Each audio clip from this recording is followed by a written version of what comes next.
can we process production order without any PMR document?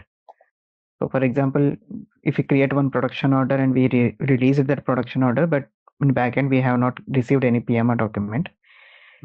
So in this case, can we proceed that production order without any PMR? For an in EWM integrated scenario, is it? Yes, yes. So yeah, so as I mentioned earlier, when we talk about PMR, so that is when you talk about advanced production integration, PMR is an option. Production material request is an option. If not, then you can go via the outbound delivery process, where an outbound delivery would be created once you release the production order, and based on that, you can do the staging, which is basically the picking from the outbound in the outbound delivery process, and then the goods issue. So the goods issue basically will be sort of like the consumption, which will be the consumption posting. But in this case, why companies prefer to use PMR is because you can actually do consumption postings against the manufacturing order based on the requirements.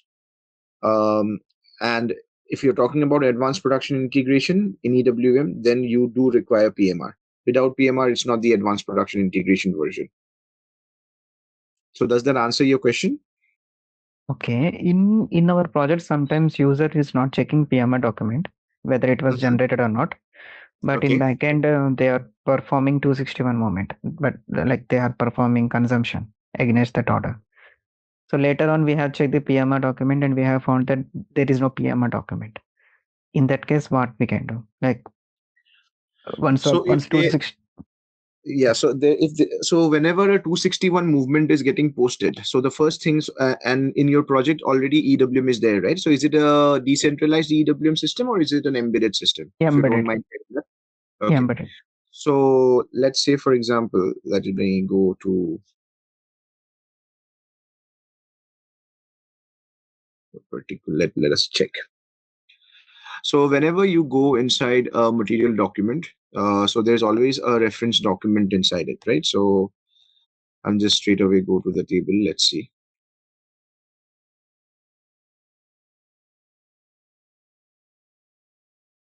Okay.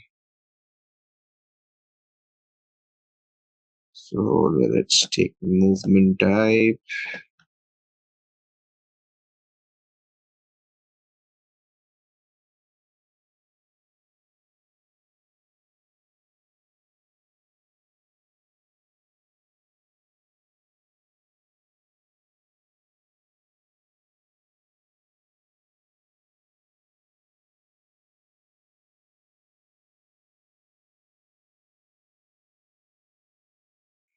So let's just give a range. So I'm not so sure in this test system what ranges we have, and then movement type 261.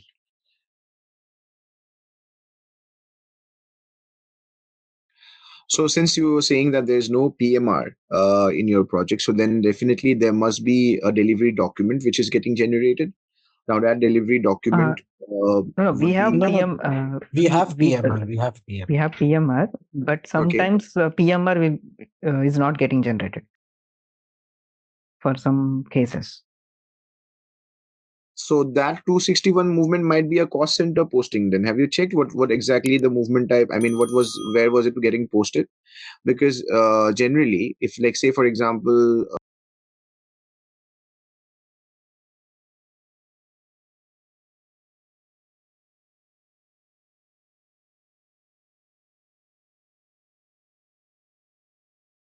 So in your material movement postings, what I would suggest is you just check out the reference document number. So when you're using an EWM system, so the reference document number, either if it's a delivery base, so it will have the delivery number, or when you're doing a consumption posting against production, the PMR document in EWM, the 261 movement is getting posted. Then in the reference number, you'll get the warehouse task number. Okay. So if you check that field XBLNR_MKPF, or the reference document field in MB51. So you just run and check it out. What is the reference document number? So if it is giving you the warehouse task number, run that warehouse task number either in the EWM monitor, and then you will get to understand that warehouse task number is linked to which particular document. Say for example, okay. So does it make sense?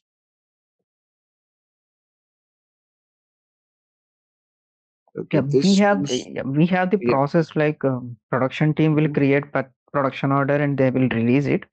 And after EWM person will check the PMR document and he will stage according to that PMR document. Okay. After that, if a green signal from EWM team, then PP team will perform that consumption in CO11N. So in some cases, what happening is without confirming. Sorry. How are they performing the consumption? Sorry, can you please kindly repeat that step? Yeah, production team will create a production order and they will release it. Okay. And in backend we will get a PMR document. Based upon the PMR document, EWM person will do the staging. Okay. PSA staging, and after that, if stock is there, then production team will perform the consumption in CO11N. So, but sometimes they are not using the consumption application, or they are not using RFUI. So they are doing the consumption. They are using the consumption, running the consumption transaction. That's what you're saying the ECC consumption transaction. Yes. So when they are doing the consumption using the EC, but otherwise, are they using when you find against the 261 movement reference document number from EWM? In those cases, are they still using the same consumption transaction T code? Yes. That's a bit strange, because if you're using PMR, then you should be doing the consumption using either the Fury applications, or you should be using consumption using RFUI, or else if your consumption is getting triggered from an MES system, then the IDOC should just directly come in and update the EWM system. That is how it should be. And then in return, the EWM system will trigger a QRFC posting of 261 movement to ECC. That is how it should be.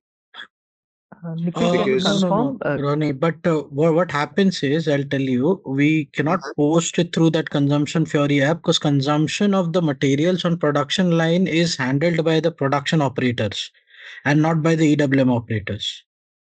EWM operator will supply the material to the production store supply area, and then thereafter production operators will decide when to consume it, right? Yes, agreed. So for that, they have to use the production consumption application, which I was showing the other day to you guys on Fury. They have to use the EWM. So you're saying that they don't have to. Okay, then in production consumption application, how do you book the time and the cost which is occurred for the labor and the machine hours in the production consumption application? The production consumption application you won't be able to do the time consumption and the labor consumption, all those things. I'll show it to you guys. But that should be linked to your ECC setup, right? You can just do the consumption, like just direct consumptions over there. So, but I need to show you the application in order to explain you better regarding that. Yeah. That point will come to. Point is what he's trying to say is he does not want the reference document. What he's trying to say is sometimes what happens is when we have a PMR process, and for some of the material maybe the master data is not maintained properly, and there is an error while creation of a PMR after releasing the production order. Okay, so that means the PMR has not got generated in EWM. PMR has not got generated, yes. And after that, still there is consumption posting happening. So how can we relate that particular thing in EWM system if this thing occurs? First of all, the consumption transactions that you guys have mentioned, those are ECC transactions. I mean, yes, it's an embedded system, but that's not an EWM transaction. Okay. Right. So if they're doing the 261 movements using that particular transaction, that means they are doing direct consumption postings. They are not doing it via the EWM system. Okay. If they have now what you're saying is that the materials are EWM based, but since the PMR has not reached EWM, that means we cannot stage it as well against those particular manufacturing orders, right? Right. Right. So physically, yes, it is in the production supply area. But I'm a bit confused now because your material should be in an EWM managed S-log. So are they Right. doing a transfer, an S-log to S-log transfer from a EWM managed S-log? They're moving it to a non-EWM managed S-log, which can be done, and No, then no, they are no, doing the no. consumption posting. No, they are doing consumption posting from EWM managed storage location only. Okay. I'll tell you what happens is there are some bins where the stock is as per the minimum bin quantity. So, like for example, if you say that there is a semi-finished product, mainly this happens with semi-finished products, not with the finished Okay. products. Okay. So, in semi-finished products, there are raw materials which are commonly used for many production orders. Okay. So the minimum bin quantity of that particular bin is pretty high. So I'll have around say 5,000 to 10,000 as a minimum bin quantity in that particular bin, which is EWM managed. Now what happens if there is a production of order of 100 quantities? So the stock is already available in the EWM storage bin. So you don't need to supply that particular stock to that particular bin since the stock is already available. But as per the EWM process, there should be a PMR and then the stock should be staged. Yeah. So in that case, if the stock is available, they directly consume it from that particular, you can say a common bin or something like that. And then they confirm the production order, even if the PMR is not generated. So the question is, how do you relate that if that these things are done irrespective of the PMR? How do you relate that with the PMR and how do you fix that particular? So that's what I was trying to explain. So if you have a material which is in an EWM managed storage location, okay. So first of all, if you do not have a PMR, so the question is, how have they pushed it to the production supply area? It can be done. It can be done through ad hoc bin to bin movements. Okay. So instead of running the stage transaction, I can simply just create an ad hoc warehouse task, which will tell my operator to just pick up these materials from here and push it to the production supply area. Because at the end of the day, that is also a storage bin, right? Right, exactly. So once you have moved the item to the storage bin, that's fine. But again, till the time it is under the EWM managed storage location, we cannot be using a direct consumption posting transaction, which you guys were mentioning. That's what I'm trying to say over here. So to use that, we have to move it to a non-EWM managed storage location. So I think there is a step that you guys need to check with your users whether they are using this particular transaction or not. Let me show you. Which one? ADGI. Okay. So it's called SCWM for people who are new to EWM. So it's called SCWM ADGI.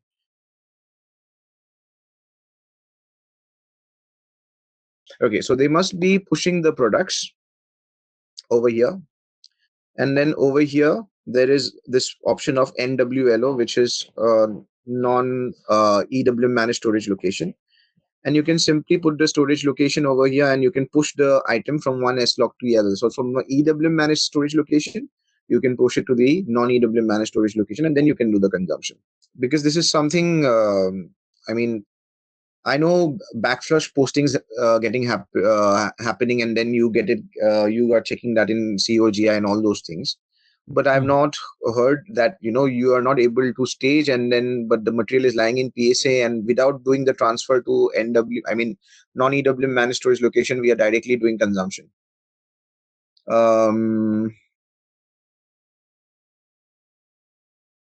Because when we are creating the manufacturing order, we are setting up the product as staging relevant, right? So within the manufacturing order itself, we have the small little checkbox where we can activate and deactivate. That comes in from the material master, but if you can deactivate it as well manually, right? So if the staging indicator is active, The S-log is EWM managed. So I'm a bit surprised how it is happening in your system. But I wanted to see that actually. Yeah, If once it's we get the access to the system, it will show you, Ronnie. No issues. yeah. Okay. So, but it's an interesting thing. I will try to check it out in the system as well. Not for but for if I can set it up in the system, then I will myself as well. I will try Mhm. to see if we can have that demo then. Okay. Okay. Okay. So right now the issue that you're facing is if the PMR is not generated, then there is no visibility basically, Yeah, right? So exactly. then you have to do an ad hoc bin to bin movement. The user has to do an ad hoc bin to bin movement. Hmm. And why is there any queue which is getting generated, which No, is failing? no. We are not getting any queue for PMR issues. So where is it going then? It cannot be that it has Yeah, we are not disappeared getting, anywhere. but as per the master data, we are checking and we are asking user to maintain sufficient stock in the PSA. Later on, that Kogi entry is also get cleared. But we are The unable to resolve that PMR issue. So if any item is missing in PMR, we are unable to modify that PMR as well. So for example, when material is not having master data, PSA bin assignment, that component is missing in the PMR document. Okay, now I get it. Okay. So what you're saying is that so there is a PMR over here, say for example, and this particular manufacturing order will have suppose 5 components. Sorry, Mm. like this is the finished product, and there'll be 5 components. Out of those 5 components, only 3 are showing over here. Say for example, the remaining 2 are not showing. Mm. Is my understanding correct right now? Yeah. Yes. So this is what you guys are having. This is the issue. This is another issue. This is one kind of This is issue. also one of the issues. Sometimes the Yeah. PMR is also only not there. Yeah. It's not there, and sometimes Yeah, so in the components are missing in the PMR document. so then there is something wrong in the first of all there is something wrong in the master data.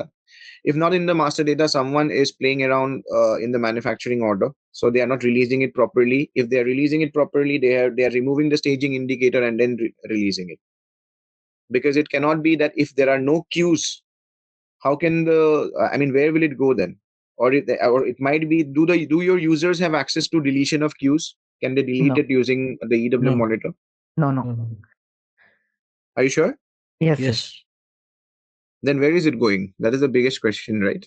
It should be, I mean, the queue should get generated. So there should be at least a stuck queue. Because unlike a inbound delivery or an outbound delivery, if the queue is replicated from ECC um, after it is staged, then there is no active inactive manufacturing order. Over here, you won't get that option. Either you get an option of a PMR or a manufacturing order, right? So you don't get an option of active, like in outbound delivery in EWM or in inbound delivery, you get an option of active inactive deliveries. So sometimes what happens, certain things which are set as preconditional that this should be there, say for example batch or goods movement bins and all those things, if it's not there, then it might remain in an inactive state or it might remain in a block state. But in case of manufacturing order, it can become in a block state over here, um, if something is missing, but it will not be that it's missing completely and then there's no queue. There has to be a queue. Okay, so let me see. No, I think depending upon the setup, I think the queues will vary because what we have queues. Sometimes we have queues for after the goods receipt is generated for the delivery created. So for that we have queues, but for PMR we did not notice any queues. No, so for PMR also there will be a queue. I'll show you. I'll give you an example right now in front of your eyes. Okay, so let me just run it.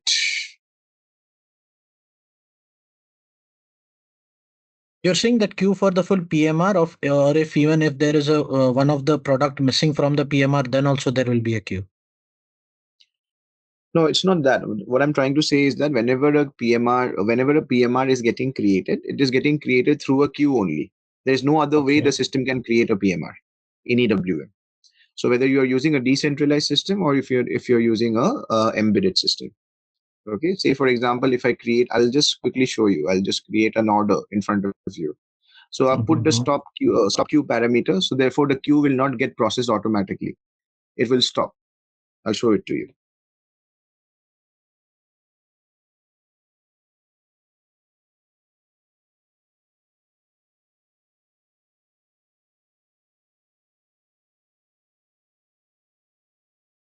Save it first.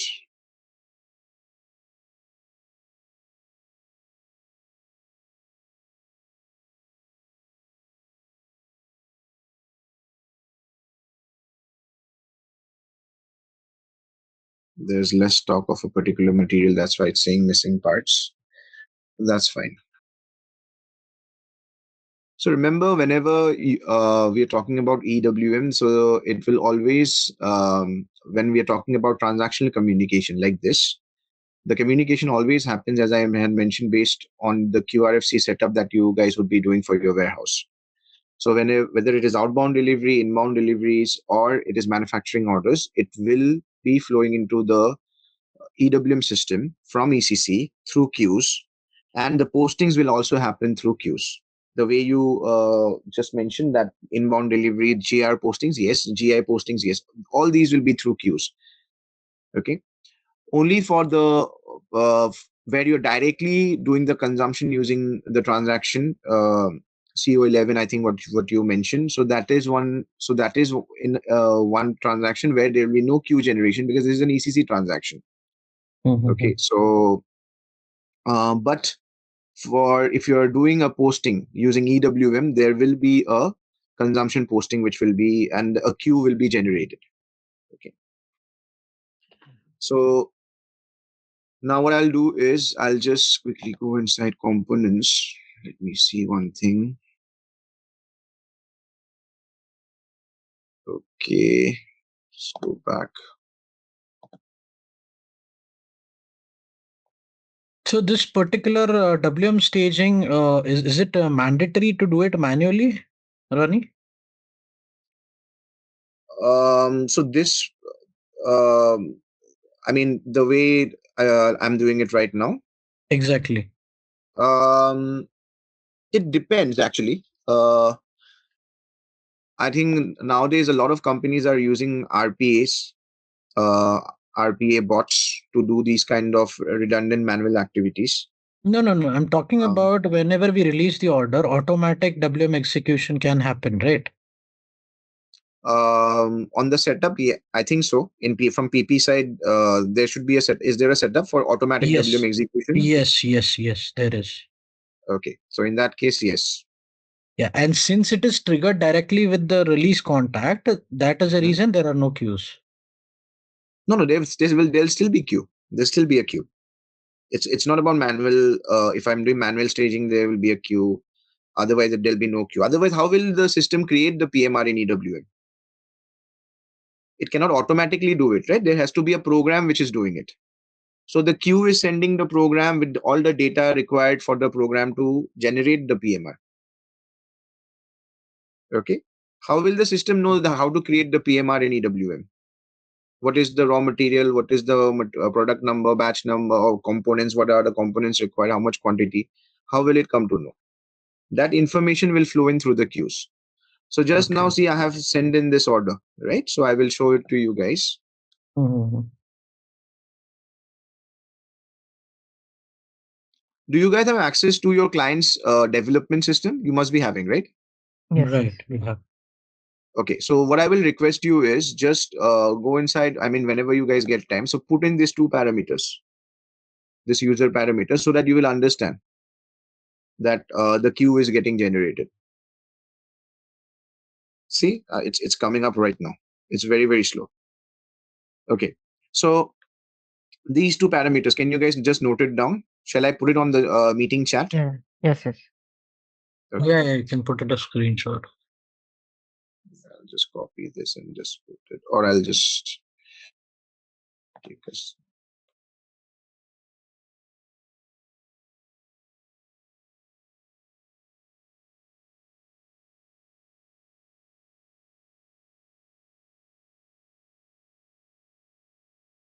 Okay, so just use both these two parameters.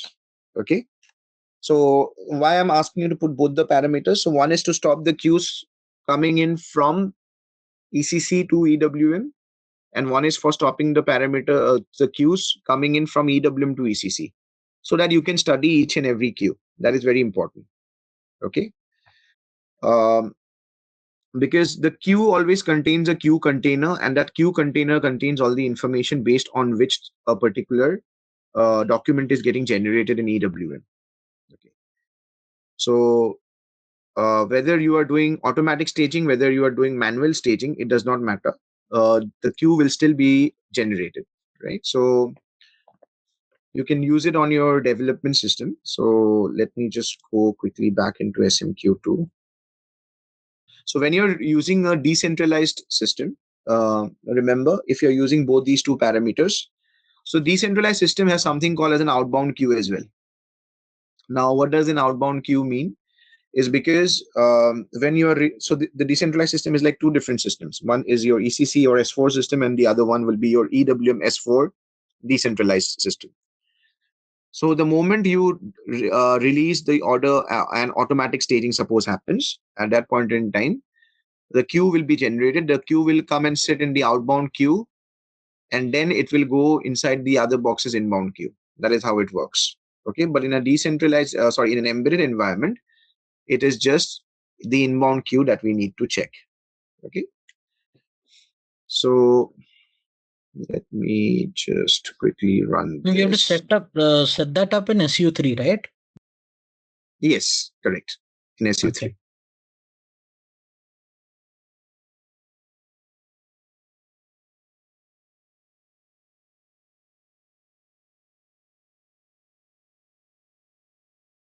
So let me just push in the order.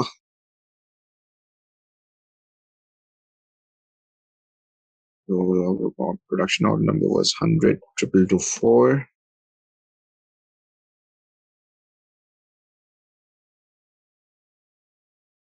What happened? I did not save You it. you have entered 224. Oh, sorry, my bad.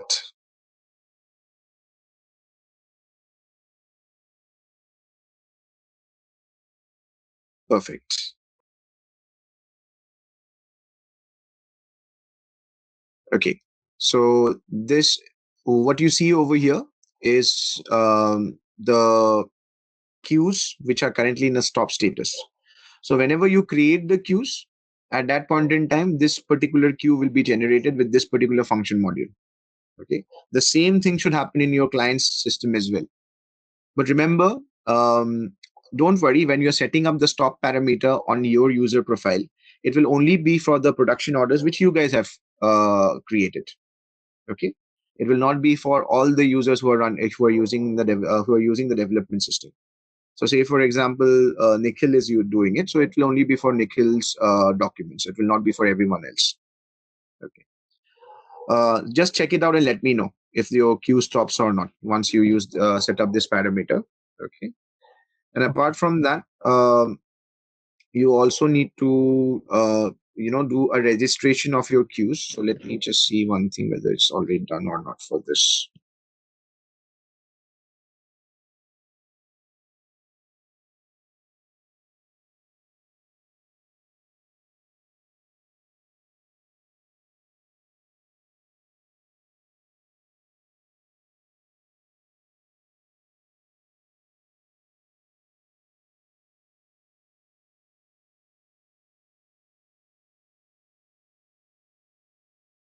So this is PR star.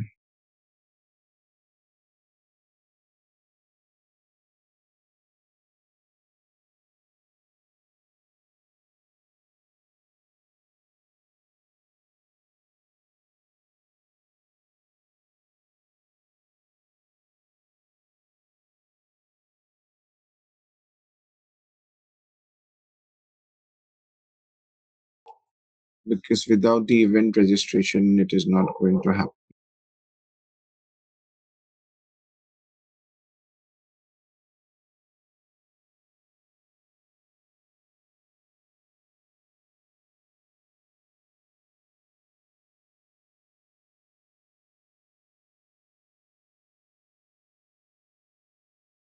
Okay, so let me check for the manufacturing order what will be the event registration program. So it's not taking right now. Let me give it one last try, because I would have been able to show you the queue container then.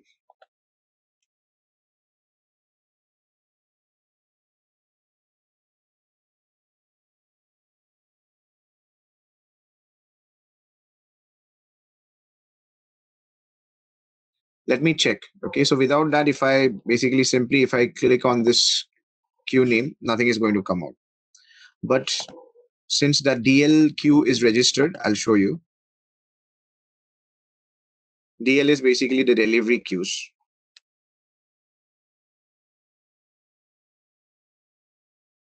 Let's say, for example, this one. Gosh, the system is so slow, man.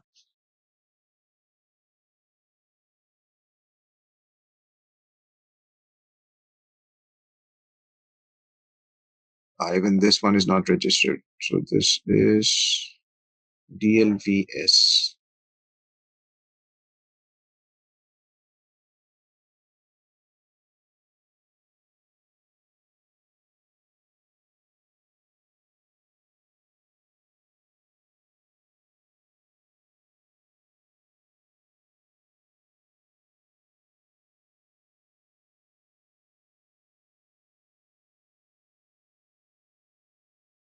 Hey, you know, ZaranTech now offers SAP corporate training. That's right. Train your workforce in SAP with our comprehensive program. We offer customized courses, certified trainers, and hands-on labs for both individuals and businesses. Our standout features? Bespoke training, fully configured servers for practice, in-house materials, and a dedicated LMS. Plus, get session recordings and 24/7 support. From functional to technical modules, we have got it all. Choose ZaranTech for SAP training and watch your team excel. Learn, upskill, succeed with ZaranTech.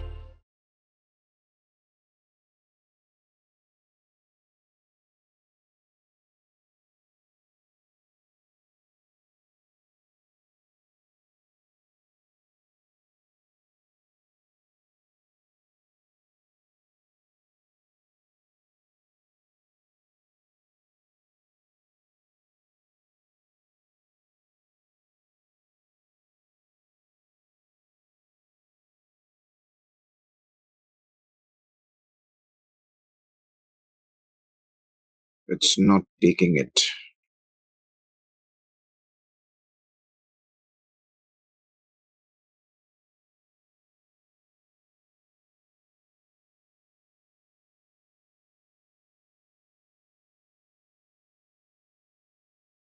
It's not taking in anything. Let me DLW. This one it will show.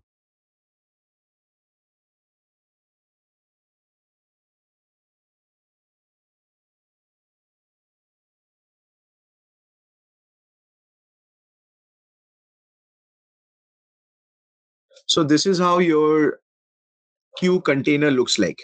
So you'll have a similar queue container for the queue which is currently stuck for our manufacturing order. Okay. So the queue container, see, has all these different data structures which come in pre-filled from ECC. Okay. Now, based on this data, the document gets created in EWM, whether it's an inbound delivery, whether it is an outbound delivery. Similarly, whenever the GR posting comes in from EWM to ECC, it will be filling in all this data and it will be sending into the ECC system from the EWM system, whether it is GR posting, whether it is GI posting. Okay. Now, this particular queue that you can see is an outbound delivery confirmation queue. That means this particular queue is coming in from the EWM system to the S4 system. I am saying from the EWM system to the S4 system, although this is an embedded system, but remember, both the EWM system as well as the S4 system are two different logical systems. Physically, we just have one box, but logically, it's two different systems within the same box. So therefore, there is a queue communication between both the environments. Now, this particular queue container is getting called within this particular function module. Now, for our queue that we were checking, it was a different function module. These function modules are getting determined based on the distribution model that we had set up. Now you can see within the queue container, let's go inside once again. Sometimes when there are issues, you need to change the queue container data as well. Sometimes you will face those kind of errors as well. Okay. So now to change the queue container data,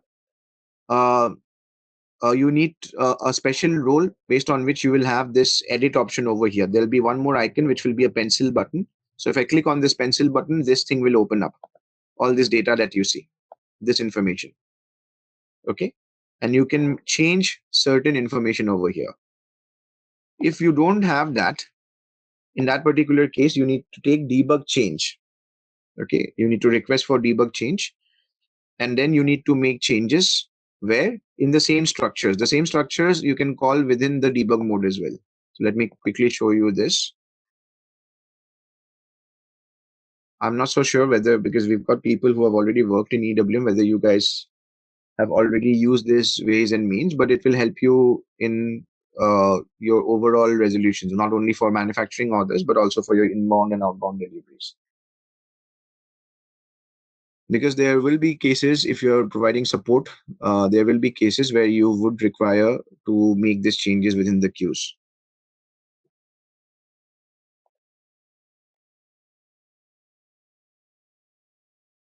So I'll place the breakpoint exactly on the function module, and I'll simply execute this. Let's hope that it stops over there.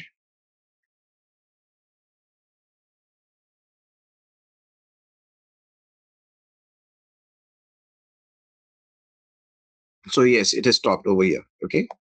So you see when we were going inside the queue container, there were different structures, right? On the left side, say the same structures come over here. Okay.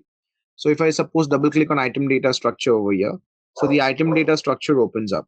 So it had two lines, remember, right? So if I go inside item data over here,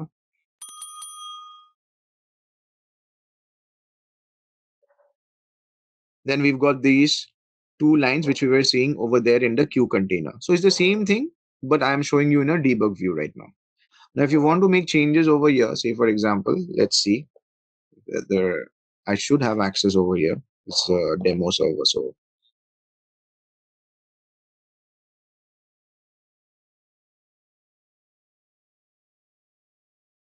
yeah, so it has opened up.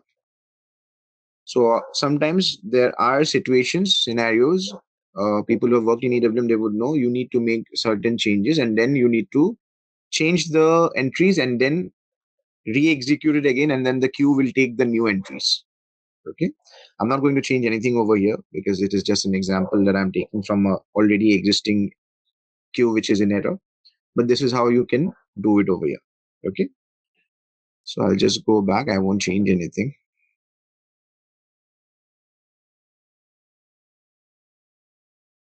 And I'll come out of the queue.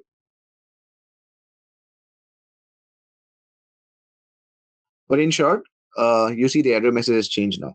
It's saying the sales order does not exist. Someone might have deleted the sales order as well. Okay. So in short, you will have queues coming in. So as I mentioned, just set it up in your development system and you will see. So my point is, if a particular order is getting staged and you're saying that the system is automatically doing the staging, the PMR is not getting generated, then there has to be a queue. If the queue is not there, then there are two options. Number one option is someone is going inside the warehouse monitor.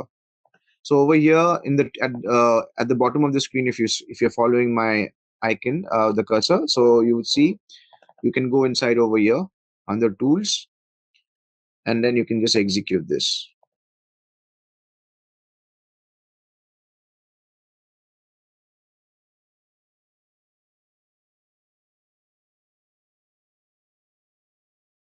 In the meanwhile, if one of you can just, so you can see, so these are the queues that we were checking in SMQ2. So these are the same queues over here. Okay. Now, if I want to go in, if I want to delete, sometimes what happens is that so this is role based, but I can delete queues. So I don't see that option over here in the EWM monitor, but there's an option of rejecting over here. So I can also go in from here, the QRFC monitor, the same transaction SMQ2. So it will take me there as well. So you see, it brings me here. Now, if I, as a super user, if I have the deletion option, I can simply select the queue, delete the queue. There will be no more PMR.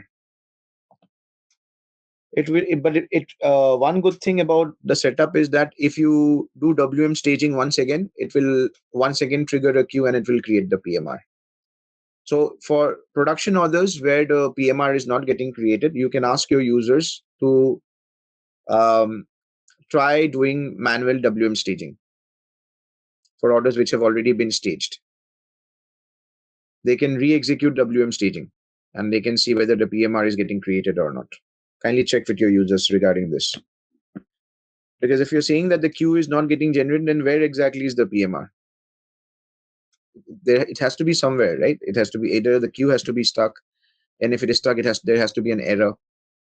Where otherwise there is Mostly definitely that some queue is not registered in our project. I think we need to check. Okay. We will check. The queue is not registered. Yeah. The queue type.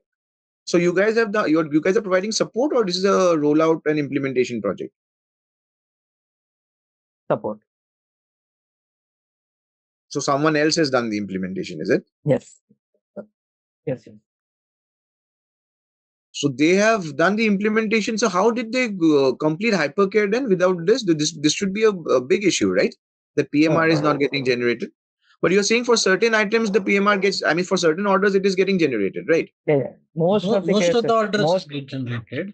95 to 96% orders PMR is generated. Wherever there is a master data issue, over there, the PMR is not getting generated. Okay, master data issue, I mean, for the entire product, then yes, it can be an issue. But if certain components are not maintained, so those components will not reflect in your PMR. The PMR will be created, but it will not be reflected in the PMR. So that has to be taken. That is one of the thing. Some of the products, if it is not maintained, it will not the PMR. It will be not reflecting in the PMR. But for some of the orders, the PMR is only not getting created. Okay. So please, I mean, do you have, if you have a list, because I cannot, I won't be getting permission to check all these things. How can we do this then? I'm just thinking. Because we are not supposed to, because this is from a training perspective, but your question is very valid. Because it's interesting, because I want to know where did it go if it is no queue.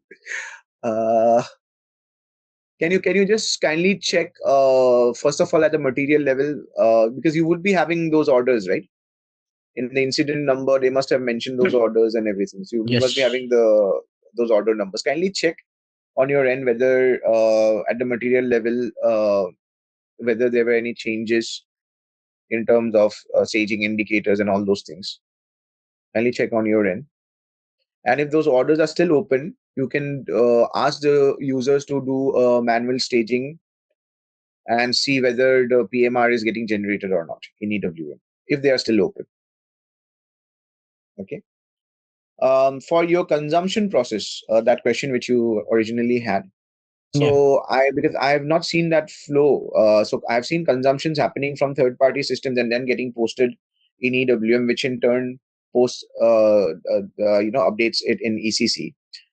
Or consumption postings happening via the EWM applications like RFUI or the Fiori application for production consumption. But I've not seen this scenario where the production consumption that we are staging it in PSA, and then we are doing directly the consumption using the CO11 transaction. So this is basically I'm doing the consumption directly using the ECC transaction. So I need to check this particular scenario, because when we are using EWM, we should not be using this transaction to do our consumption postings. I mean, as you mentioned, there were two factors, in terms of billability and labor costing, something which you mentioned, right? Yeah. So for those things, I've seen, in most of the manufacturing plants, especially in the projects that I have worked, they will be having a separate system. And through that, either through iDocs or other interfaces like web services, the EWM system will be updated. But not this kind of a scenario. So this is a bit different, actually, the way they are doing it. So maybe this is another way of doing which I have not come across yet, but I will try. I'll try to set it up in the No, system and see. no. This particular way of doing the consumption was taken from SAP best practices. I was in the PP part. I was there at the time of implementation of this project. Okay. So EWM I cannot say, but SAP from the PP point of view, I have taken all these data from the SAP best practices only. So where the consumption posting will happen from ECC and not from EWM, because there are a lot of factors in that. What happens is you're not able to sync into both of the systems wherever there is an error of reversing the order. So if you post the consumption through EWM, what happen is whenever you book it separately, the time and your labor cost, your time cost, your overhead cost is booked in ECC, and only your consumption of goods is booked in EWM. Then at the time of reversal, this two processes will not come in sync. So the confirmation and the consumption and also the goods receipt, that will also be posted from EWM. From PP, from CO11. Okay. So let me. So that's what I'm saying. So I'm not saying it's good or bad, but I'm saying is that this is not something which I have come across. So let me just try to set it up over here. I'll try my best, but if not, then you guys will have to help me. I have a production order. I release the production order, and after my release of the production order, I create an PMR. So the PMR is created, and the PMR is with the EWM team for staging. Now, what happens is just before the staging, the raw materials have not been staged yet. So just before the staging, I decide that I want to hold that production order due to some, so you can say maintenance activity or whatever the reason XYZ. So I don't want the staging to be done right now. So how is the possibility in EWM that I can hold the PMR for a certain period of time, or I can reverse the PMR, something like that? So basically, the staging activity that is happening, I have another question before I answer your question. So the staging activity which is happening in your project, is it being done through a background job right now? Or it is manually being done? It is done through a background job, right, Manoj? We have background jobs for cross-order staging and single order staging. It will run every 15 minutes. Okay, so kindly check the variant of the. So do you guys know how the variant is being set for that background job? So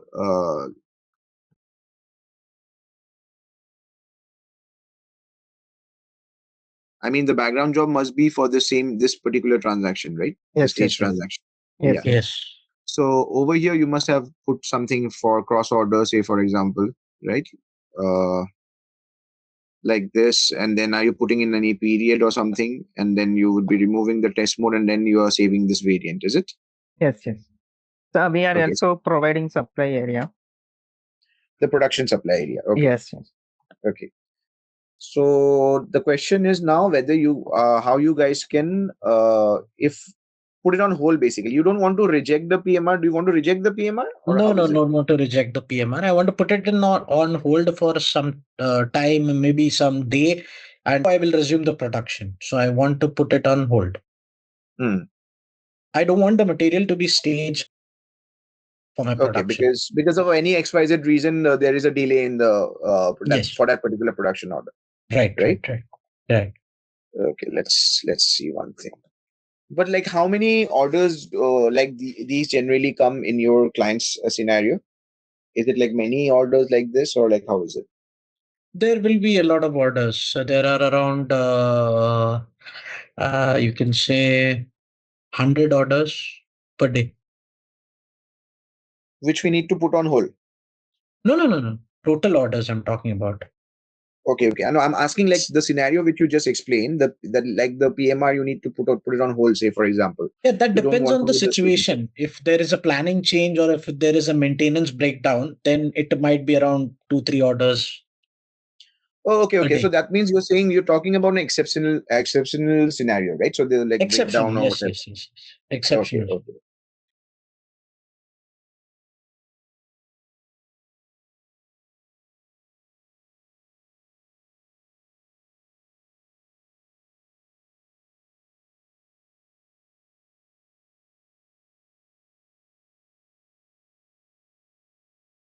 So why I was asking you that question is because Mhm. if it's like exceptional scenarios like this, then it has to be, it can be something which can be done at a manual level as well, right? So that's Mhm. why I'm just checking with you. So let me just check one thing.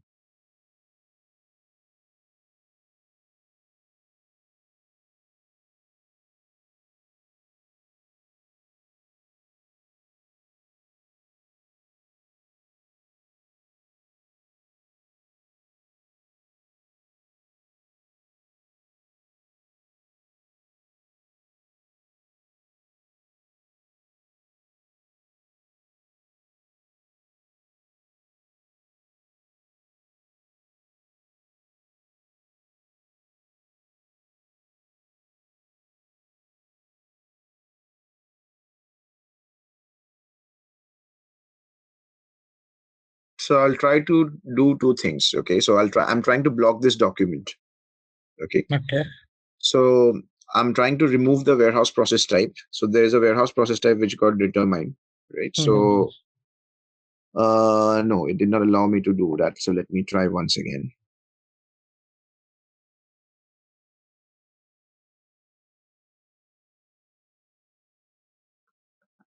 So if the document would be in a block status, the system will not be doing the staging for the documents which are in a block status. And these kind of exceptional scenarios will be only for a few documents, as you mentioned. So in that Mm. case, we can just remove the goods movement bin. So I'll try to remove the goods movement bin. I'll see also removing the warehouse process type. So if those both of these things are removed, then ideally the document should be in a block status. So let me try doing Okay. that. Okay. Or if not, then let's go and see in the EWM monitor if we have an option to block the document, the PMR. Okay. And that'll Okay. be So, possible whenever we require it, we can activate again and stage the yes. material, Yes. right? You can activate it again. Yes. So since it's taking so much of time, so let's quickly go over here in the meanwhile while it is running. So this is only the manual way around. It I'll is try. not. I'll try to find out if there is something. I mean, we don't. I mean, for inbound deliveries, we have a rejection button. Say for example, Mhm. so it will directly reject the delivery and complete and make it turn it into zero, the quantity Mhm. Mhm. in EWM. In outbound deliveries, also we can actually delete the outbound deliveries, Mhm. but for PMRs, I don't see that option, which is given in like this. But let me Okay. see. No, but I what mean, there happens might be is what. something which I'm not aware of, so that's why I don't want to give you a right or wrong answer right now. Okay, so I Right. need to check that, and because you guys know in SAP every day something new comes in, so there might be some Yes. note or the other which is there for this kind of a requirement, which is a valid requirement as well. It's not something which is a like completely out of the world thing that you're telling me. So. Yeah. Yeah. And what happens is, I'll tell you, since Mm, the system, as in the people who are using this particular transactions are totally different. Like the one who is using the stage for production is an EWM operator, whereas correct. the The warehouse person guy. who is, yeah, who will be deciding that I want to go for production, I don't want to go production, it is the production operator. Mm, So what happens is the production mhm, operator or the production planner, when he releases the order, the PMR is generated. And mhm, whenever he does not want to carry out that order, he changes the mm. status of the order to create it. Okay. Yeah. So at that time, there, if there is Mhm, a possibility, should be a reflection on the PMR, but it is not happening as we have checked. mhm. So there might be, that's why I said there might be a few bodies which will be there for this particular thing which we can utilize. So I can help you find that body. But it's a but I have to check it in the system. Okay, so it does sound like a very valid request. So if I choose determination indicator manually, this goods movement bin should open up. So let me try.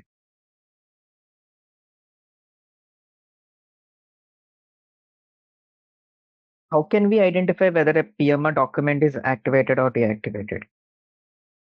Like after TECO, I think most of the PMR documents will get deactivated, right? Yeah, it's in a deactivate in the sense. What do you mean activate and deactivate? In progress or in like if the production order is still running, so the PMR will show some green status, right? Like the PMR is open. So once the production order is completed, the PMR should show the status like closed or something. So how can we identify that thing, whether the PMR is open or closed? Whether the PMR is open or closed. Yeah. So generally there are indicators that we can use like on the EWM monitor. So in one of my C, it has gone into a block status. Can you see, guys? It has gone. I mean, it's taking a lot of time, but because of the server thing. But yeah. Okay. So I will try to save this. Yes, issue resolved. So if you remove this goods movement, so what do you need to do? I mean, this is the manual workaround, okay? But I'll try to find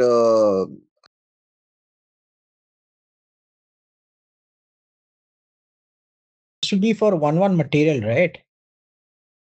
For each and every, but it's not going to take so much of time when you're doing it in a actual production system. It's going to be very fast. If you have around 300 materials, then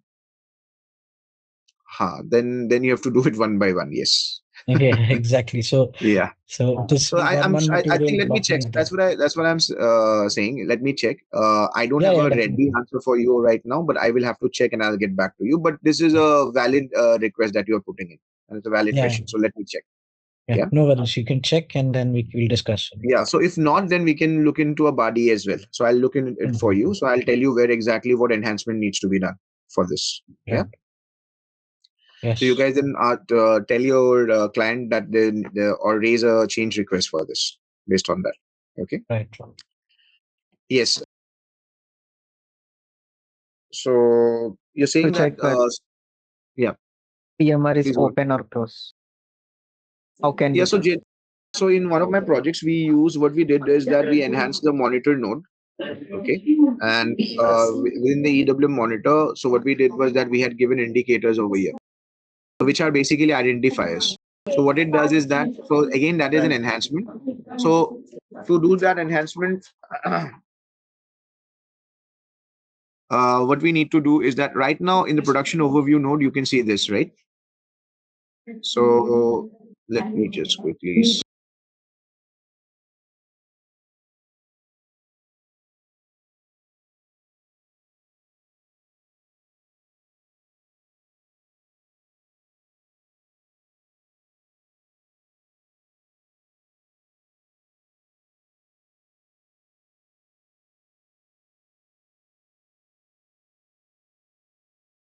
So, I mean, for the wider audience, especially for people who have already worked in EWM, do you guys know how how a monitor can be enhanced, or this thing that you can see in the screen can be changed? Do you guys know what is the process? For people who have already worked in EWM, have you guys already come across those kind of requests, change requests? We have not done earlier, but we do get the request. Sometimes we. But I think we can check. We have not done it, but no problem. No problem. I mean, because it is something. It is a mixture of code change as well as configuration. Okay, so both an evaporator is required as well as a functional consultant is required to do these changes. Okay, So say for example, now what he's asking is that I want to have an overview of whether my production order is completed or not. Now, in order to have that view, whether the production order is completed or not, first of all, we over here, like a delivery, we don't have that view over here. For an outbound delivery or an inbound delivery in EWM, you'll have the statuses: goods receipt, put away, completed or not, whether it's not started, partially completed, like that. But for production orders, you don't have that thing over here till now. So in order to see that, what we need to do, we need to go into status. Okay. So within status, so you can see this completion indicator. So this value will change to 9. Okay. So which is completed. So once this particular status is changing to 9, that is completed, that means the production order is completed or technically completed. So what you guys say as TECO, right? So in that case, what we can do, we can do an enhancement over here in the monitor, and based on that, it will show us the status of the production order. Because even in this standard view, you see there is this one. Okay, so say for example, this is one status of manufacturing order.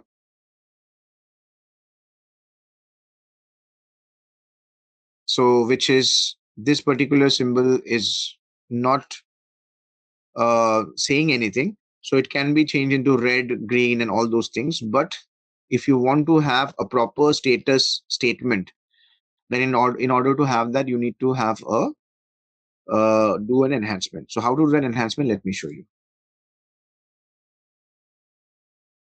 And this is immaterial of just the manufacturing order. Anything that you want to do in EWM, you need to go through the same process.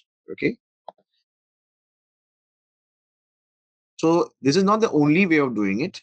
You can change it right at the standard function module level itself, which is basically an explicit enhancement, which I would not recommend, but it can be done as well. Okay. So what I'm going to show to you is how to do it for the EWM warehouse monitor. So this EWM warehouse monitor that we were seeing earlier. Okay. So let me just again go over here. So you see, this is the display, and based on whatever we are trying to run and execute, it will show us the data over here on the right. Okay. So how does it happen? So if you go over here, customize monitor tree.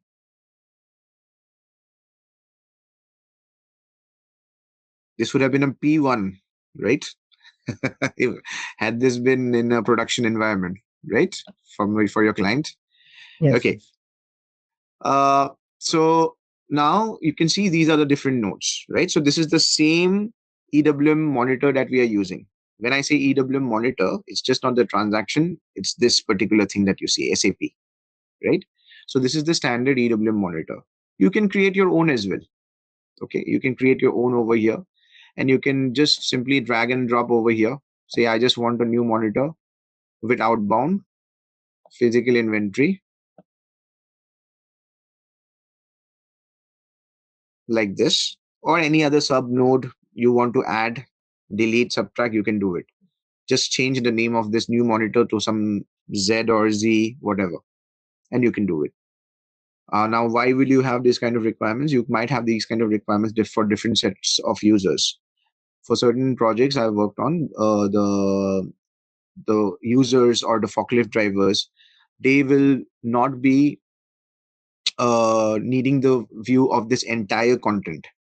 So only specific views. Say, for example, outbound deliveries or inbound deliveries or physical stock and bin, not all the rest of the things. So they will request you to create a new monitor for the forklift driver, and the forklift driver will only have access to that particular monitor. How you can control it? Through standard authorizations and rules. There are standard authorization objects. Within that, you can push in the value monitor and the monitor name as well. Okay. Say, for example, you create a new monitor over here. The name of the new monitor is new monitor. Let's assume. Okay. We're not changing the name. It's new monitor. So you can put it in the authorization value. For the authorization value, I'll just push it in for you guys as well. So this is something that you can maybe So if you see the authorization object which I have put in, so this is the authorization object on which you need to put the monitor, the specific monitor that you have created, and you can make it specifically for those particular roles, okay, or user profiles. Now, when I click on physical inventory over here, when I double click on it,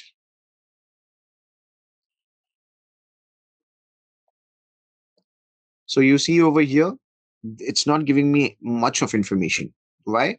Because within this particular node, physical inventory, there are sub nodes over here which have more information. So if I just double click on this and go inside in the EWM monitor, I'm not going to get anything. Okay. But if I go over here, okay, and suppose I go to physical stock,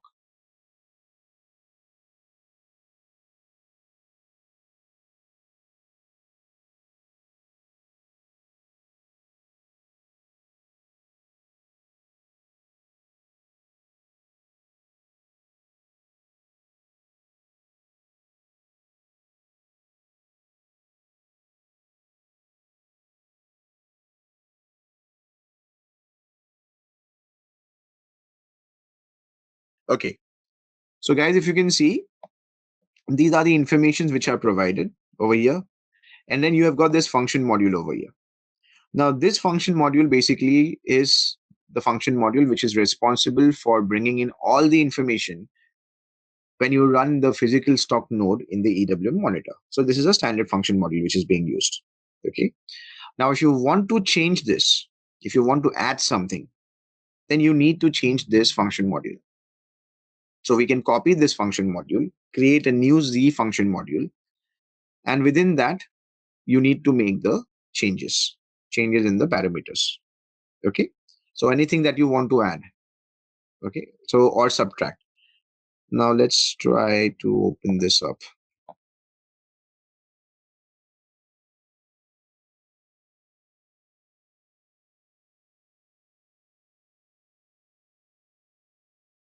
In the meanwhile, let me open up another screen. Hopefully it is faster. Because as I said, it's a dual effort. So if there are any changes that you are doing, so there has to be an ABAPer which is involved. And then there would be functional consultants also who need to be involved. So you need to write the functional specification, wherein you will mention what are the changes that are required and which particular function module the changes would be required. It depends on what is the kind of functional specification you write. Obviously, there is no set parameters, but generally it's better if you provide the ABAPer most of the information. It becomes easier, and the development work also becomes much more faster. Okay, so now if we go inside define nodes, so we were inside customize monitor tree, and I've still kept this thing open, the screen, where I can see all these different nodes, higher level nodes, and the function module. I will also show you the assignments, how these nodes are being assigned. Okay, so we go inside define nodes.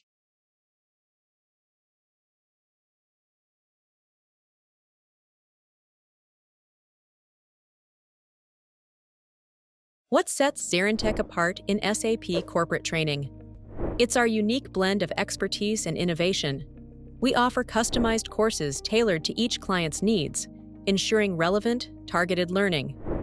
Our vast trainer database brings you wisdom from the best in the field. Need resources? Access our extensive training material repository anytime. We are all about measurable results, providing detailed student metrics to track progress. And we don't just teach, we build community.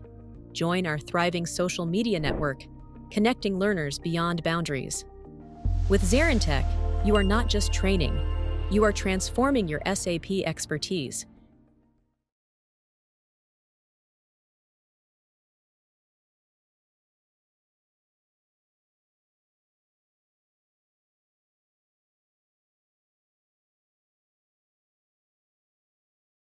Okay, so let's try to see the node profile which is already open over here. So this is the node profile, right?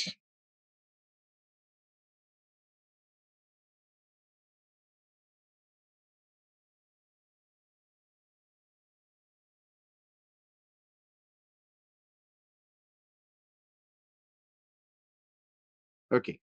So you see within this particular node profile, you have this particular object class, and within this you have this particular list table type and this particular function module. Now, if you guys want to change anything, the new Z function module which will be created, it needs to be mapped against this particular node profile. And you can see this particular function module even when you are running in the EWM actual monitor. I'll show you that as well. Okay, so the DynPro program will show you this, obviously. But in the backend, it is this particular function module which is running. So this one is coming with this. The variant is this. So let's go inside this parameter.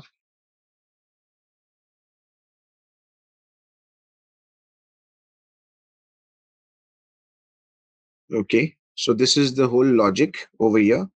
So if we want to add anything in the importing parameter, we have to change that after copying this particular function module, because we want the remaining things to be intact. We just want to add an additional thing over here, right? So we have to change the importing parameter, and yes, so the exporting parameter, the input parameters, and based on that, the importing data will change. Now, what needs to be mentioned to the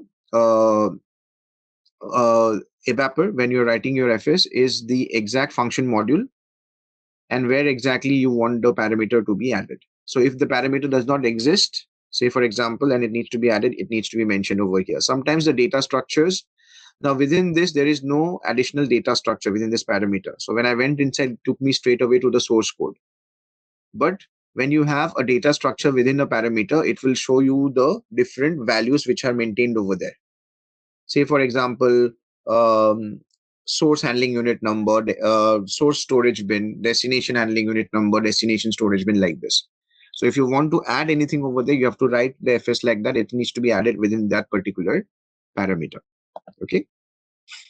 So once that is being done, so in order to identify that, you have to come to this customized monitor tree SPRO node, take all the nodes for the, take all the information, the function module and everything, where the for where you need to make the changes, and then accordingly those changes need to be done.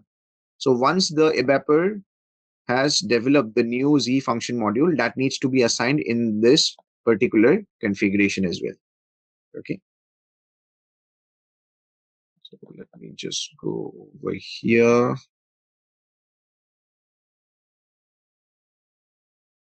This is where I was trying to push in the node.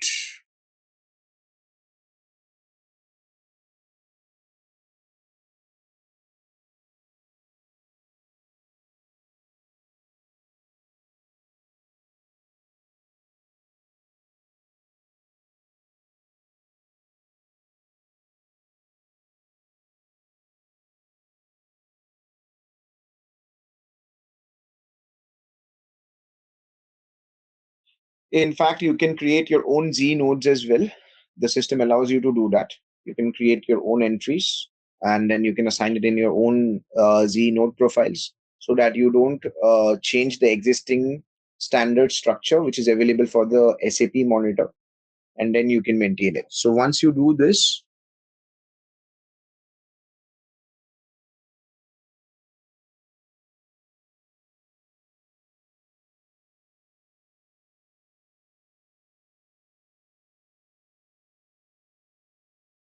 so this is, if you can see, this is like star star star for the warehouse number, and then SAP standard monitor. So if you're creating your own monitor, you need to mention that. But for if you want it for just for the particular warehouse number, you need to mention that warehouse number and the monitor. Okay, so that is also very important. And then in terms of the node hierarchy and the sequencing, so this is how the higher level nodes. So in this particular case,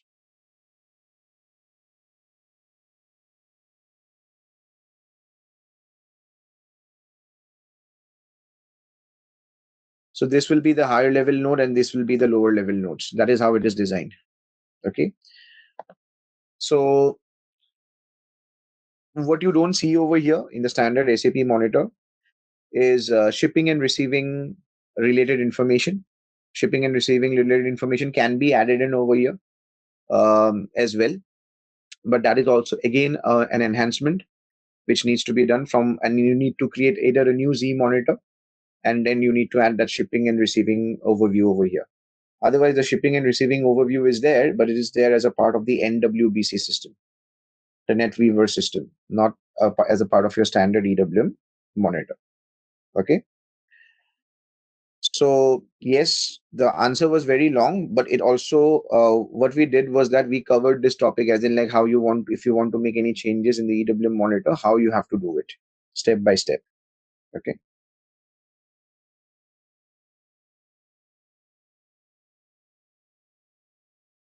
As of now,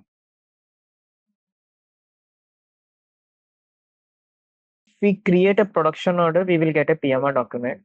So once we created it, later if we modify, if we do modification to that production order, the information will pass to the PMR, right? According to the changes, if production order quantity is increased or decreased, as per the modification, the PMR will also be updated, right? yes, it will be. It will be Yeah. automatic, or we need to perform manual WM staging? It should be, since the staging is already done and your queue is already established, so it should be automatic. There has to be, I mean, for it to be changing instantly, there has to be ALE interface which needs to be set up. So I will check that in the backend. What is that ALE interface? But if not, then yes, definitely. If you just click on WM staging, it will come and update the PMR, the existing PMR. Okay. So Same if thing there is a happens. change of, yeah, if there's a change of quantity or additional components that are required in the BOM. So production order is released, then PMR also released. But I want to bring back to created mode that particular production order. But system should not allow because of the PMR already released. How to cancel that PMR? You don't want to do the staging, or you want to change the production order? What do you want to do? I don't want to do the changing. I want to change. I want to bring back to credit mode. That means I don't want to use this production order, or else I want to modify some master data in the production order itself. You can modify the master data in the production order. That's not a problem. There and you can again do the WM staging. There's nothing, and it will go and update the existing PMR. But not in the PMR. What will happen? Production order is created if I release. Okay. Then PMR will be generated, right? Yes. Now, I don't want this a PMR. If systems should not, I want to bring back my production order to created mode. If system will not allow to bring back to created mode, if PMR is existed, I want to cancel that PMR. How to do? System is not letting you do any changes in your production order because the PMR is already created. That is what you're trying to say. Correct. Okay. So is that the scene right now in your client's setup, that it doesn't allow you to make any changes if the PMR is created? Yes, it will not allow. Because what is the generally what will happen in the production should not generate any other documents. Then only I can bring back to created status, production order status. Once production order is released, PMR automatically generated. That means one document is generated. So systems is not bring back to, if I try to bring back to created mode, there is option is there, read PP master data. Then system will bring back release to created mode.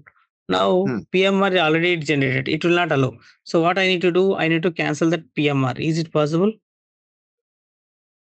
Canceling the PMR. So that is what canceling the PMR is not possible, but we can actually so you want to bring it to created mode, right? In the ECC system. I mean, sorry, the S4 system. Yeah. You have created one production order, right, Ronnie? You can try on that. Bringing it back to creation mode.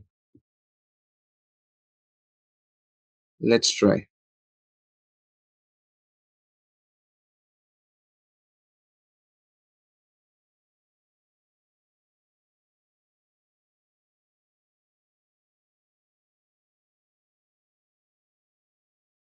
Okay.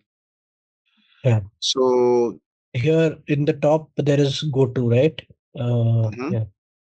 Yeah. okay. Here, you, 1 second.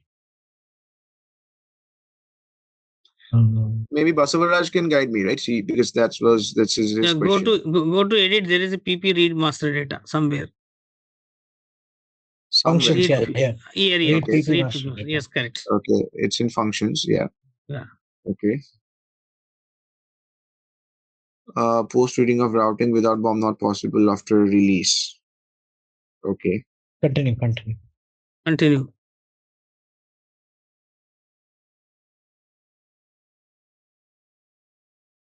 This is not correct. Nothing happened. Yeah. So because Hmm. PMR released, right?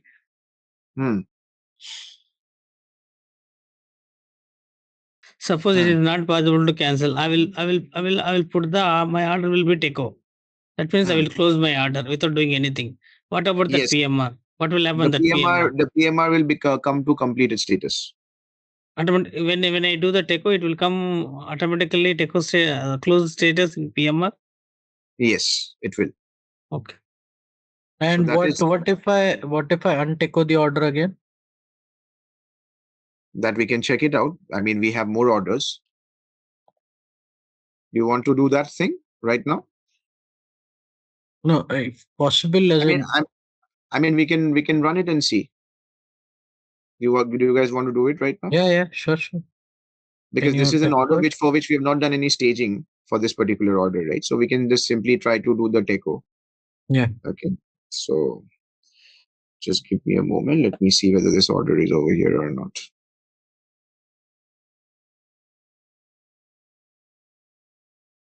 I think it is 2224, right?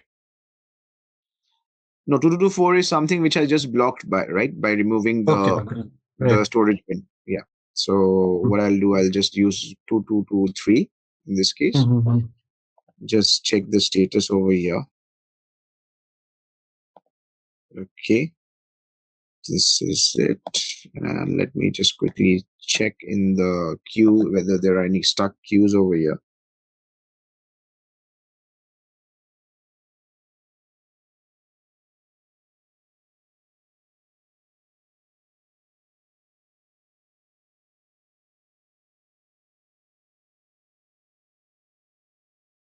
Okay, nothing.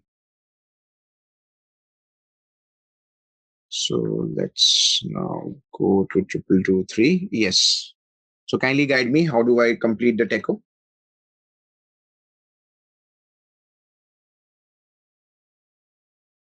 Yeah, go to the functions. Restrict processing. Processing. Yeah. Complete technically. Complete technical.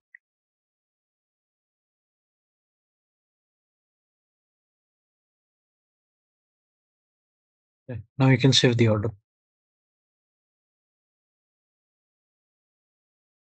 Okay. Yeah. Now you can check the PMR.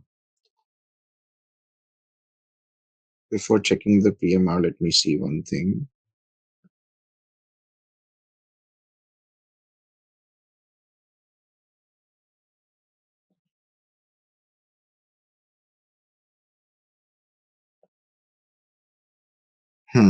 So see, this is the system time and date. Okay. So the moment I did the technical completion, there was another queue which got generated right now.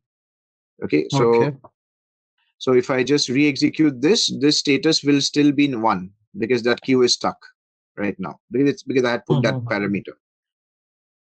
So my expectation is that it should be in a completion status once I execute this. So let's see what happens. Okay, this is cleared.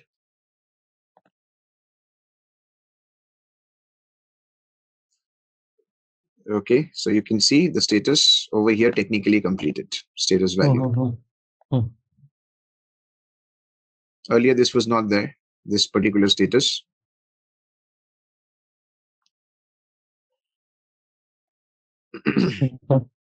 So what are all the statuses where the PMR will get blocked and no action can be performed on the PMR? Can you check the drop down in this particular screen, Rani? I mean, you're talking about this? No, you don't have an F4 help for this. No. Status, I think manufacturing order 8. That one. Oh, you're talking about this? Okay, sorry. Yes. Okay. So you have technically complete, cancel, release, not started, and completed. 4 of them. So what all statuses will not allow you to perform staging, and what all will allow you to perform staging?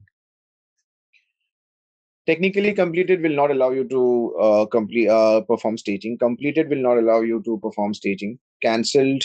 So I think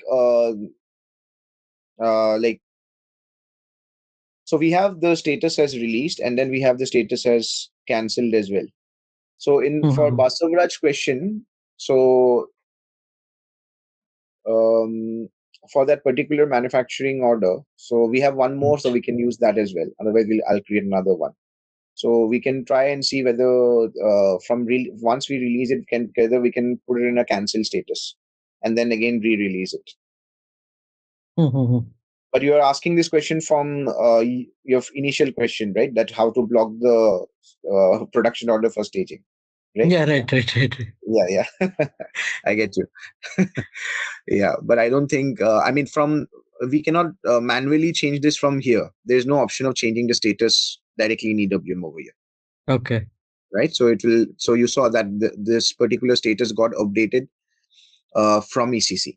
So that means the queue is coming in from ECC. So it will not be that we complete the entire consumption. So because it is based on the technical completion of the production order, and then only this thing will change.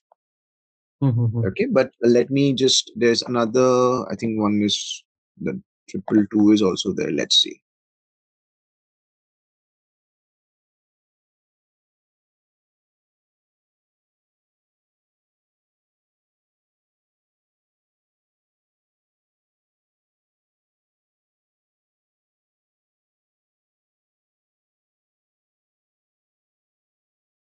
So is it possible for you guys to, if you are not able to set up, because I'm not so sure how much time, so you can see right now it's in this particular PMR is in a release status, the DMC status. Can you see it's showing as 1 right now? So can we, let me see, just give me a moment.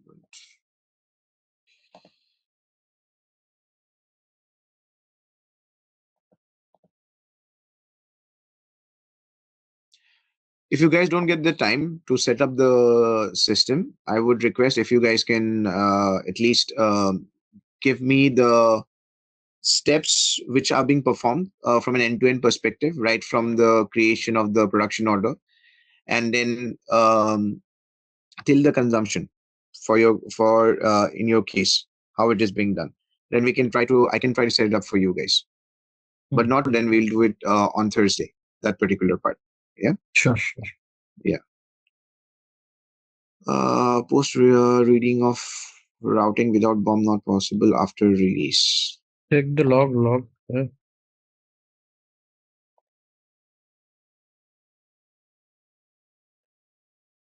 Bomb cannot be read for order. No, this is warning. Can you go back to the error message? Yeah, here error. Okay. So this was, sorry, I was just checking the information messages.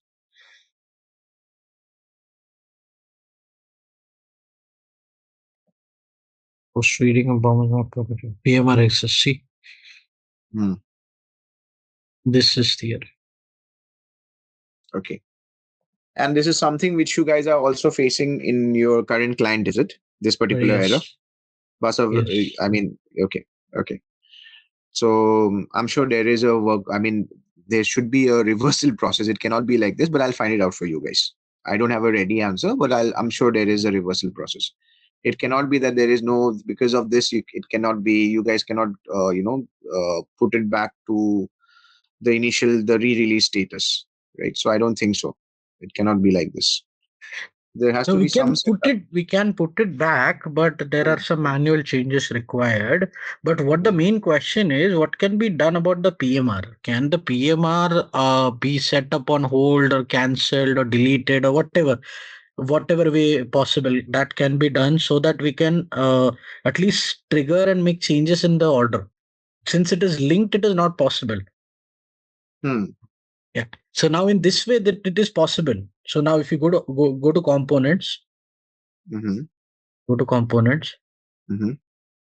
Yeah, make this, all the three quantities 0. The requirement quantity you're saying? Yes, yes. Put it as 0. All the 3 ones, yeah. Yeah, 1 second.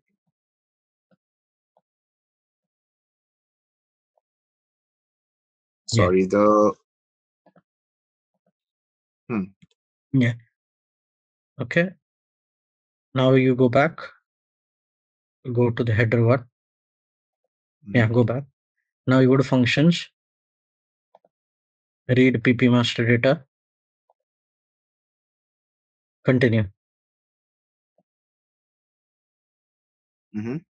Now go to log again. So I have to do it again because I came out of it, right? So let me just log. Okay. No, go back. Here is a manual setup, right? Go back. Go back. Now you run the WM execution first. Okay. Yeah, simulate, execute, whatever. Yeah, okay. Now you go to read PP master data.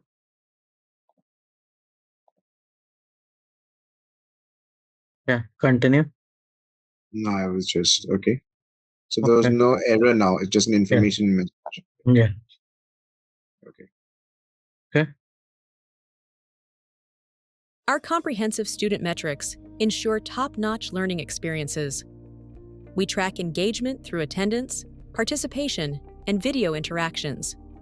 Performance is measured via quiz scores and assignment submissions. We monitor learning behaviors, including time spent and revisit patterns.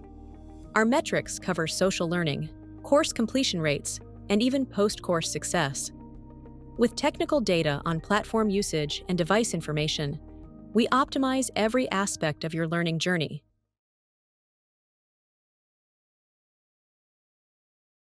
Yeah, select data, yeah.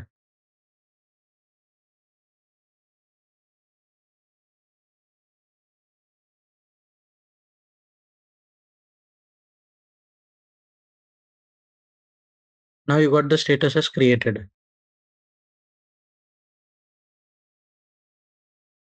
Okay, this is the one. But still, now you can save and now you check the PMR. The PMR is still there. So this is the case where we do not want the PMR. So that means again there should be a new queue.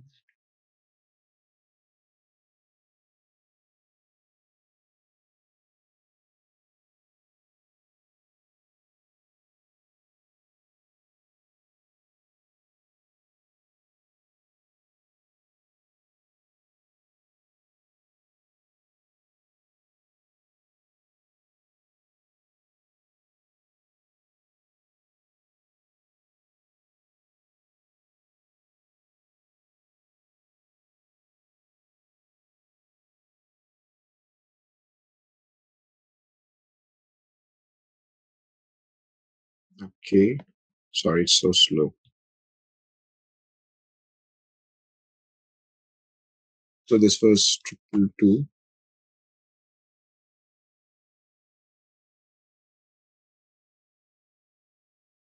Four times 2, right?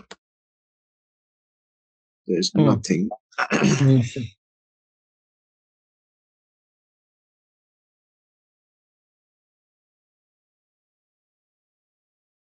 See, the PMR is still existing. There's no change. This is what is required. That the PMR should not be there. Because now the status of the production order is created and I don't want the material to be supplied, but still the PMR will be existing. So the warehouse operator will supply or stage the production, the raw materials to the PSAs, which is not required until unless I again release the production order and start the production. Okay. I think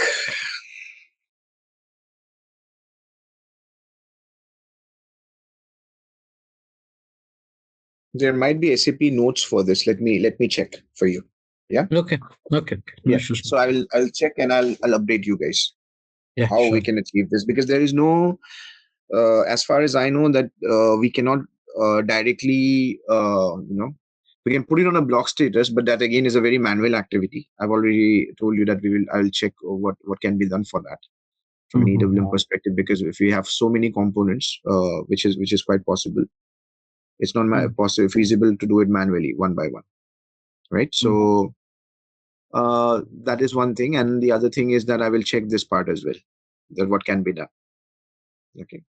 But these are good things, good questions, and good scenarios as well.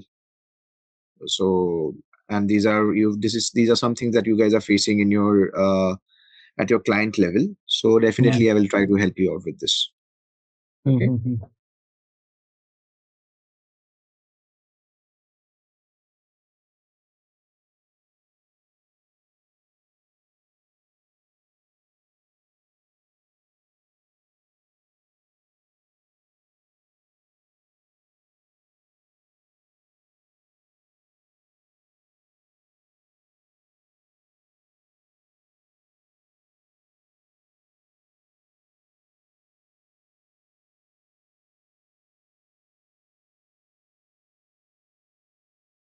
So as we discussed, I would really request you, if you guys can give me the end-to-end steps for your right from your production order creation to your consumption process, so that I can try to set it up in the system for you guys.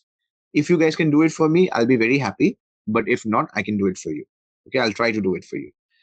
Now, moving ahead.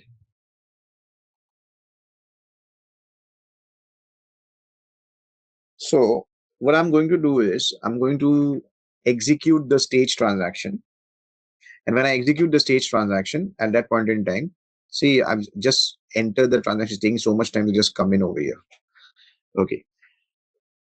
So I will execute the stage transaction and I will put in a product. So generally, it's not mandatory that you need to push in any product over here. I'm not going to put any staging methodology, just to see what happens if I just execute. I'm running it in a test mode, so the system will give me logs. Okay.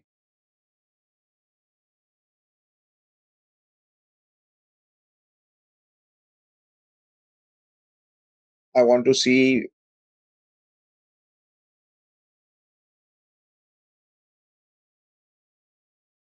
So the system was trying to create warehouse tasks for the staging error, but the system gave me errors. So for people who are already working in, what do you think could be the reason behind this error messages?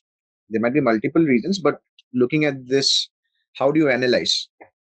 Or how do you troubleshoot?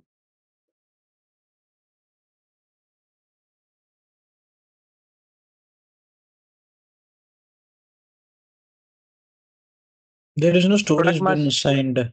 Product master data is missing. Production master data is missing. Okay. What do you mean by production master data as Sorry. Warehouse product master data. What I mean, which data is missing? System could not return also. Maybe the bins are occupied with there is no empty bin or there is no stock in the bin. Yes, that is one option. There is no. It might be possible that there is no stock in the bin, but stock is there. Just for your information, I have checked that. So what else could be the reason? Stock is reserved for other production orders or other orders. or there are It's, so this open warehouse particular task for the stock? this particular material, let me see.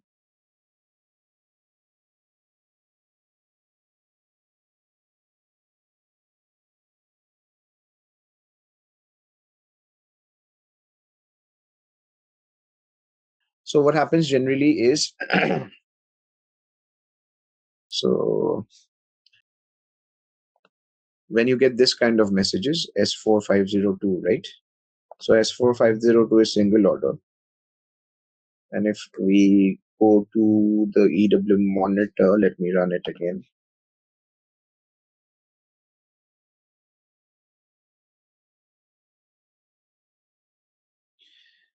Okay, so let me just go into documents, warehouse tasks. Let's see if there are any open warehouse tasks for this product. Okay. I'm just extending the session by 5 minutes. That's fine with you guys, hopefully, so that we at least go a little bit inside this topic. Okay, so I'll just run this. In the meanwhile, I will also go into PSA stage.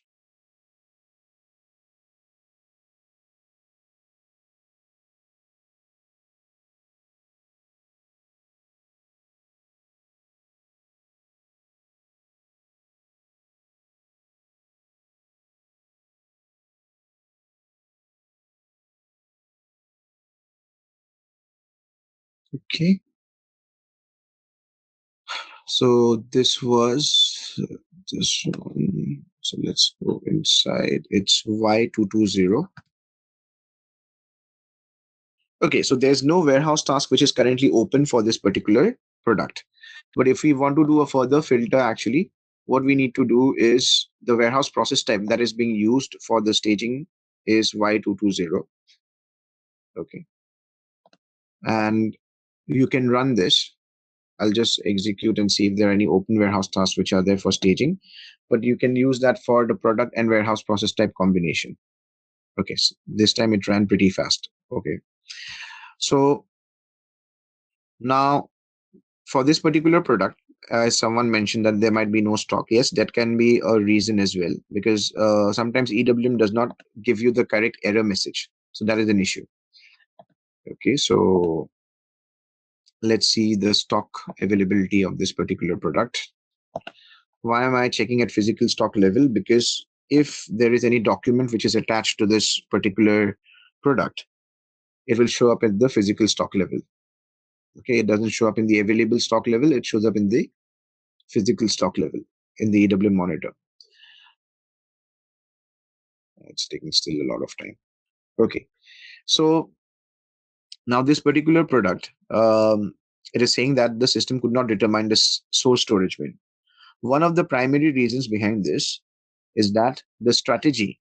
So because the system determines the source storage bin based on what? Based on your storage type search strategy that you have configured for outbound perspective. Because remember, why I'm saying outbound is not because we are dispatching it to a customer, but still we are picking the material. So whenever picking is involved, it is considered as outbound.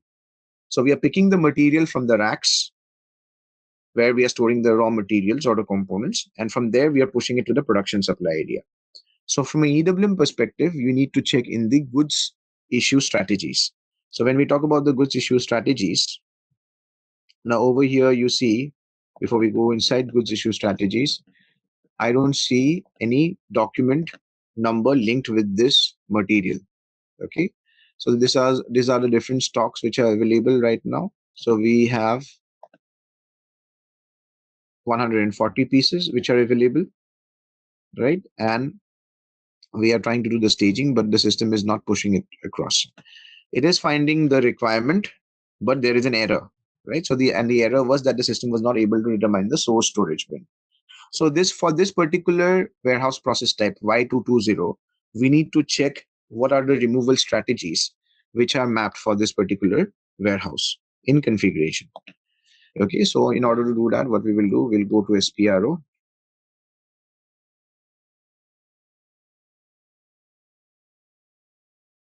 Extended Warehouse Management, goods issue process. strategies. So remember, we had checked the same thing for inbound as well, how we are doing it, how we are pushing the goods in terms of pushing it to the racks when we are receiving the material from the vendor or from a different plant. Now we are going to see a similar thing from an outbound perspective. So we'll go inside this. Okay. 1710.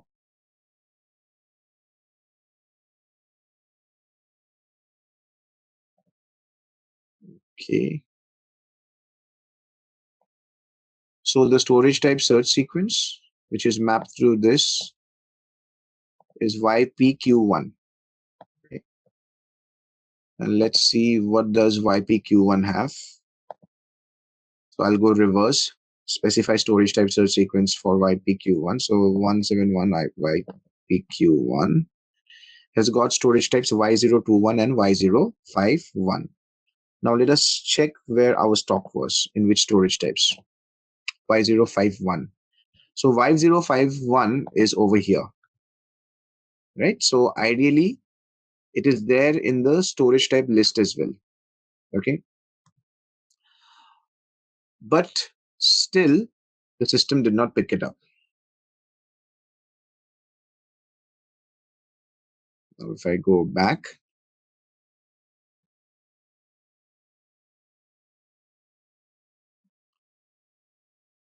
let's see what stock removal rules. So YPQ1 has got Y051. So the system is still not able to determine the storage bin. So sometimes what happens is that if we have got SLED rules, based on that also the system will not take it. So let's see if there are any SLED rules which are mapped to this.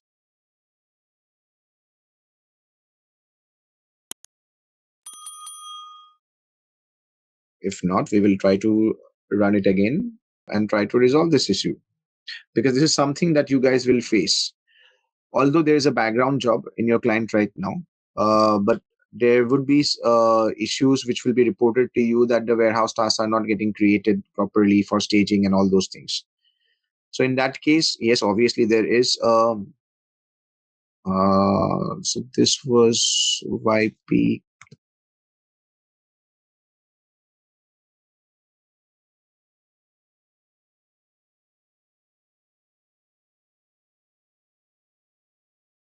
So it is Quan and date and time of goods receipt.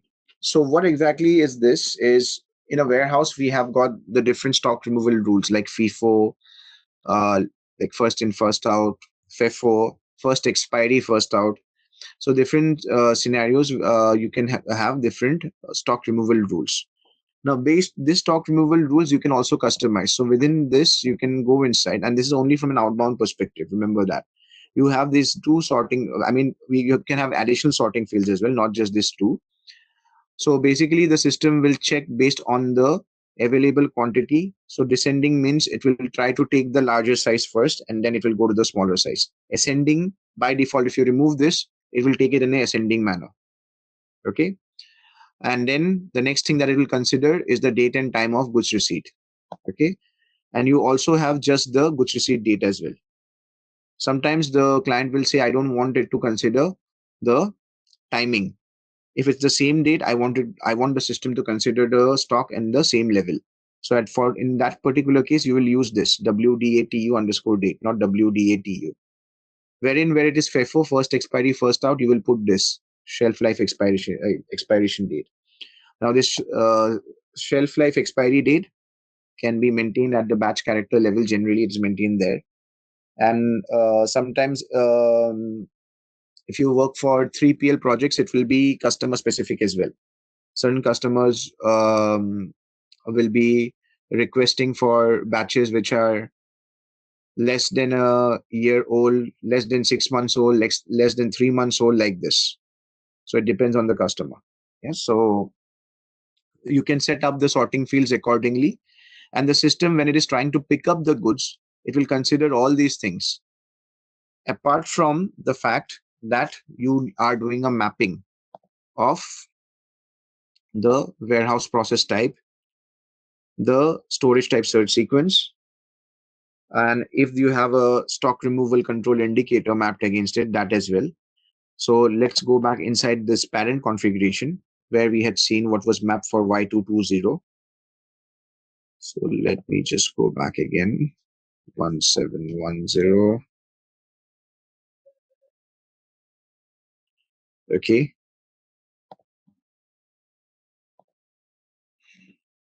Okay. Just give me a moment. So I think I found the issue why the system is not able to identify. Okay. Let me see. I might be wrong. Let me see.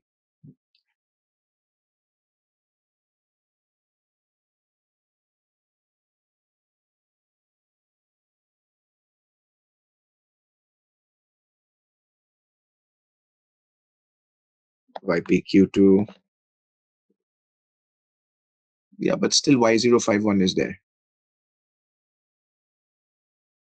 No worries. We will be changing a bit of the configuration. We'll be loading in new stock. You'll check that as well. How we can load in new stock. There are different ways and means in EWM. We'll load in new stock and see whether the system is able to pick it up or not. We'll change a bit of the configuration. We'll change a bit of the master data as well. Okay.